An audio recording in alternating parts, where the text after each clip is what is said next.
Welcome to the 2025 Double Jungle Guide, I guess. I know in a couple of days everything could change with the incoming lane swap nerfs, but that won't affect the build, so let's jump into it. First of all, I've made some changes to the rune page. The main changes with the runes is that we are running double adaptive damage and we're using Jack of all trades. I'm sure plenty of us have seen that rune but never touched it. I'll explain how it works further in the video, but all you really need to know is that overall it's going to give us 25 additional adaptive damage. And the reason this is so important is because this season we have blood petals, which also give global adaptive damage to everyone in the team. They spawn randomly across the map, and once you pick them up, you get free damage. That's how it works. And all these things together are what are forming the concept for this new double jungle build. Previously, we would put a lot of focus on building items that support our team. Now we're going to shift away from that into focusing on building damage. Of course, there are other things we changed, and we'll go into that later in the video, as well as talking about the lane swap changes and how that's going to impact us on the double jungle. But first, I was doing my daily R-League browse when I came across an interesting post. Professor now tracks ultimate cooldowns. How is this Riot approved? It didn't take me long to understand what the message that beginner IRL was trying to dish out. Professor OP as hell. And luckily for us, they're sponsoring this video. And don't worry, it's free and easy to install. The ultimate tracking tool in which the post was talking about is part of their in-game overlay feature that helps users keep track of these pesky summoner spells and ultimates. It syncs with over 14 million active Professor users, so you'll also be able to see if other lanes have used their summoner spells. As always, I'll never not promote this app without mentioning my favorite feature, which is map timers. If you're playing League of Legends without them, that is just criminal. I won't accept it. I love this app. I know you will too. It's completely free, so download it today. Use my link in the description and it helps out the channel. Everyone wins. Enjoy the video. Lilia is one of those matchups where if we don't succeed at level 1, we need to very quickly swap out to regular support. It's all about stopping her momentum, and you can do that by getting this blue buff. Obviously, we can't just start on the blue buff or we're going to draw too much attention. Plus, it's watered. They'll see it. I'm going to go for the Wolves camp. We're aiming to get level 2 so that we can contest the Lilia. As we know she's running over to us. They saw us cross that ward. It's pretty good by the Garen. Now Set has no choice but to go to the minions or else he's losing the whole wave. So he won't be interfering with us. I'm just going to smite it. That way I can contest Lilia. I have to assume she didn't smite the Raptors camp. She had plenty more time than me. Now we're just stalling.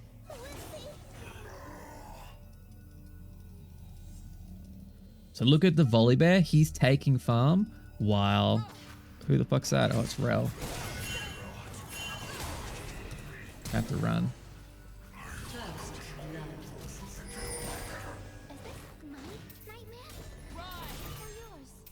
Well, one more hit. Oh, one more hit would have been great.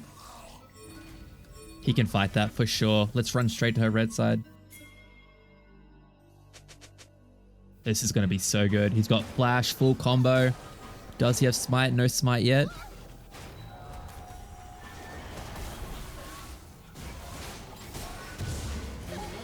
Awesome. I actually don't think I can kill this in time. Fuck, I don't know what to do. I don't have a ward for 20 seconds either. Oh, they know I'm here. I'm in so much trouble now. I was indecisive. I'm getting punished for it. He doesn't want to help.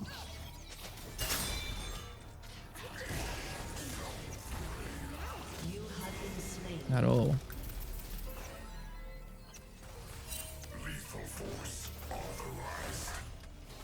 Okay, whatever. So let's run to the scuttle. He's going to kill these two camps, and we can at least see him killing this, so I'll be able to contest the scuttle.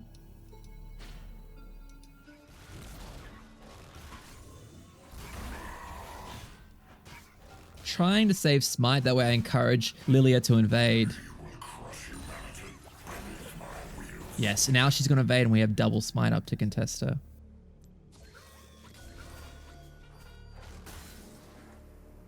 Oh, she's got no flash. She's in so much trouble. This is exactly what we wanted.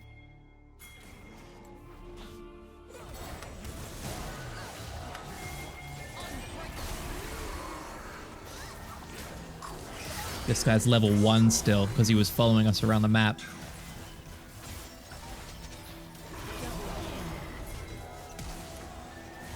I should have flicked that, I think. I knew he had flash. There was no way he wasn't going to. Okay, we still got it. Perfect. So I'm going to get level 3 and then I'm going to go help him on that Drake. During this early laning phase, not too much changes when it comes to the build path. The major difference, obviously, is we have more physical damage because we're running double adaptive in the rune.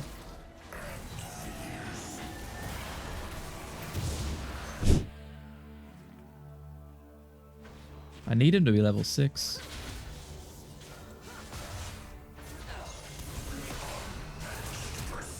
I'm tanking. Very nice. The thing is, if he goes for that, he's going to die. He was going to bait himself into dying to the tower. He doesn't realize it. Or at least that's what I think, and that's why I did it. I'm pretty certain I'm right, though.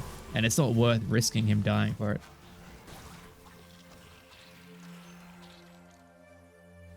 She should be right here. That's what I thought. She got the camp. And then once the top wave.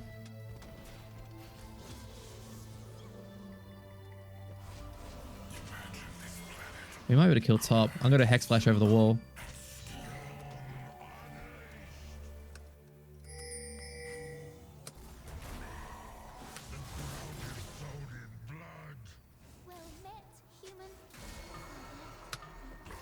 I mean, he's lower. They're in such an awkward spot. Surely we go for this.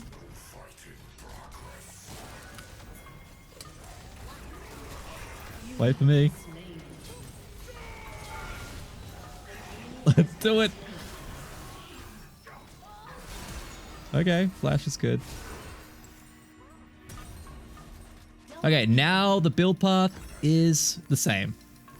So a lot of these changes we've made come in later, but one thing we can talk about is the fact that Zekes has been changed. It no longer bugs out. Remember how the passive would only work like 1 in 5 times? Now the success rate is about 80% from what I can tell. It's significantly more consistent, so the item has much more value now for us.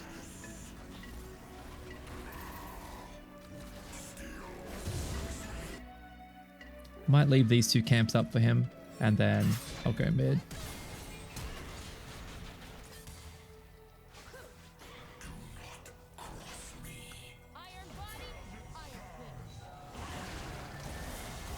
Okay.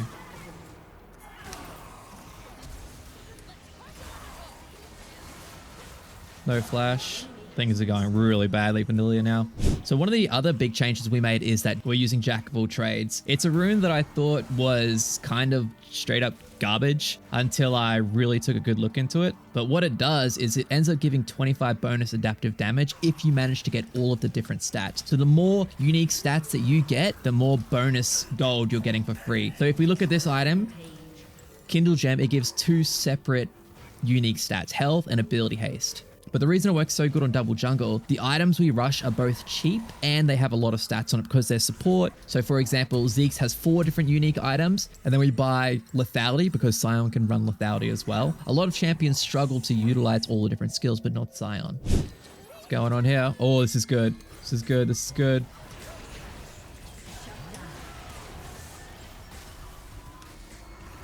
I'm going to give it to him.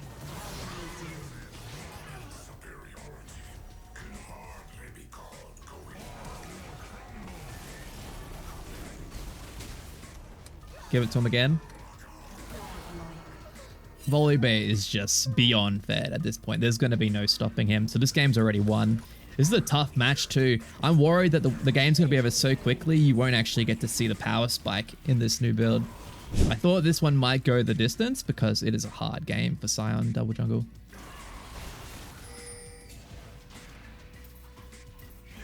That flower you just saw on the floor gives adaptive damage globally.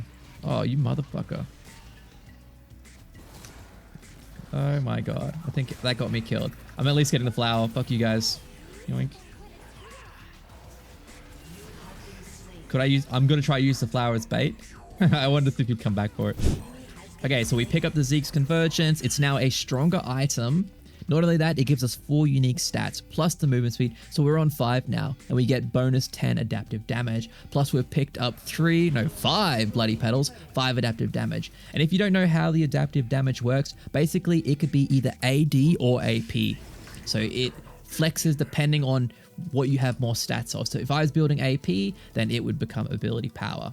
In terms of physical damage, which is what we're aiming for, it gives 0.6 per adaptive damage. So 10 adaptive damage is worth 6 physical damage, and that has a gold value attached to it. So every 350 gold is worth 10 attack damage. I think I just want this.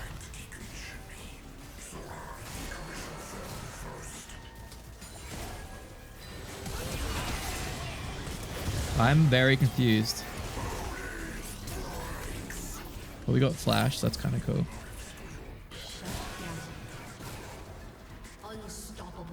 I guess Volibear didn't have smite. I'm gonna farm for a tiny bit. So my... Oh. Fuck, man. Give me the force. This Jhin really needs to move and help us.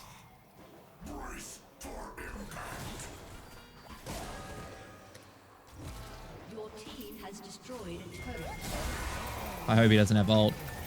He doesn't.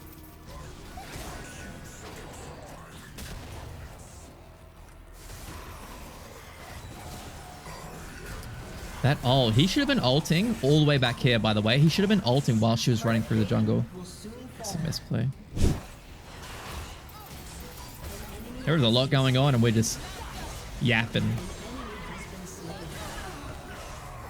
I'm going to take 1 kill, okay, guys? I don't want my score to look absolutely terrible. We're now at the point in this game where we have 21 jungle stacks. We're 1 away from getting the upgraded smite. This is a big deal because we've made a change. We no longer go for the full 40 stacks. We always swap out for the support item. This is beneficial in so many ways, but the most important thing is that we get to keep the tier 2 smite. This support item gives so many different unique stats, which goes towards the jack of all trades. One of the consistent issues that I used to try and work around was the fact that we had... Oh yeah, our smite's invisible now too, by the way. Got to mention that. I'm going to take it. I just want to get to the next item a bit quicker. The sooner I get these bonuses, the better. Yeah, one of the issues that we used to have is that we would struggle in the late game because we lack vision. Now that's not an issue anymore. Plus, from the mid game, our jungler gets full camps. We deny the enemy jungler during the early game, but during the late game, our jungler can get ahead. It's also good that we get to hold this level 2 smite. It means I can contest Lilia up until she upgrades. So even though we don't get the full movement speed boost anymore, it's still beneficial for the team, and it's dramatically increased our win rate, which we're going to need considering next patch things get a little bit iffy for double jungle, right, with all these lane swap issues. An ally has been slain. Godlike. Your team has destroyed a turret.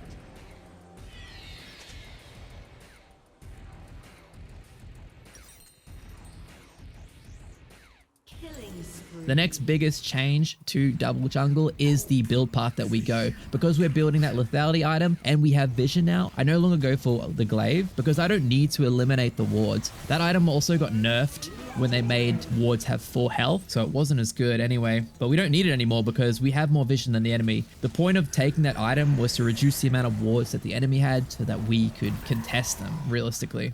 He did. I'm just gonna ult away. I don't need to bait my team in here. It's all good. But look how consistent this Zekes item is now.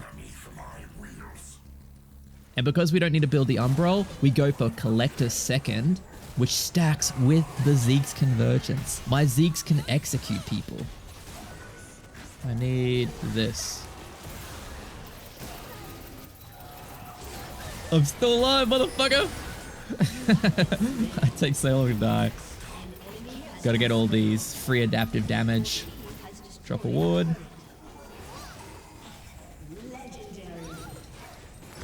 So we are officially there.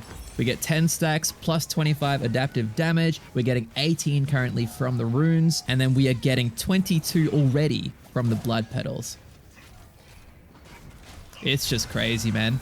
All of this just stacks together, plus the fact that we're building damage now. It gets wild. it ends up feeling like we're just playing AD Sion, but we're kind of beefy because once this upgrades, we also go for this item now instead. We used to get the one that heals people, but now we're going for Blood Song, which is additional damage, and then we go for Sterix as a third item. This is more damage plus survivability, and then on your last item, you pick up the GA. Once again, more damage but survivability. So you're just as tanky, yet somehow you're dealing insane damage. I kind of want to steal it and run because I'm afraid of set.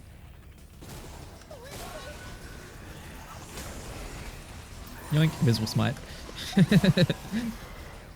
Figured I would put a little section in here talking about the lane swap changes. I have tested the boundaries and I honestly think they're a bit clunky. I'm hoping Riot cleans them up at least a little bit. They say it's temporary, but we all know Riot is probably gonna leave it for forever. It is a straight up nerf, but at the end of the day, I already sacked the bot lane, so I intend on just having to sack the mid lane as well for the first 3 minutes. It sucks, but at the end of the day, I'm trying to win, and if I think even with the nerf to mid that I still have a higher win rate playing this than top lane, then that is what I'm gonna do. Obviously, whenever I can avoid debuffing the mid lane, I will, but at the end of the day, it triggers for both junglers, so even if I perfectly learn the boundaries, I can't control what my jungler or my team does, and he's not going to know the boundaries. So that's why I've just come to the conclusion that I'm just going to have to play the way I play and accept that mid lane will get debuffed at certain times, and I'm going to have to apologize for it. When I start the game as well, I'll probably let the junglers know to try and avoid the mid lane for the first 3 minutes 30. Might ult here just to try and open this up quicker. Look at that. It's working so frequently now. Crazy. It might even be 100%, although I've just seen questionable times where it doesn't work and I can't explain why it doesn't. Anyway, let's just close this game out. You can trust me that the damage is great, and I'm assuming I went over most of the synergies. If I don't go in here, he's going to be all alone for way too long. Using the slow. Oh, I thought the collector was going to get it.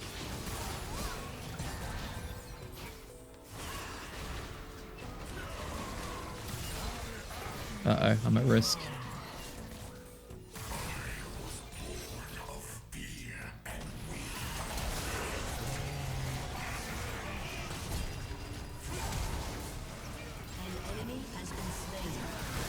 Yeah, the collector.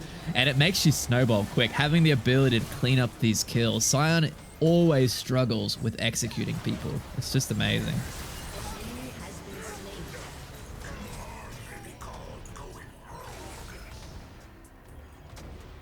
Hey, they're out. Anyway, that is the new double jungle with combination of new items, new strategy, plus the buffs that Riot gave us. It is incredibly strong. Obviously, you've got a couple of days to abuse this, and then who knows what's going to happen in the next patch, but hey, we'll figure it out. It's all good.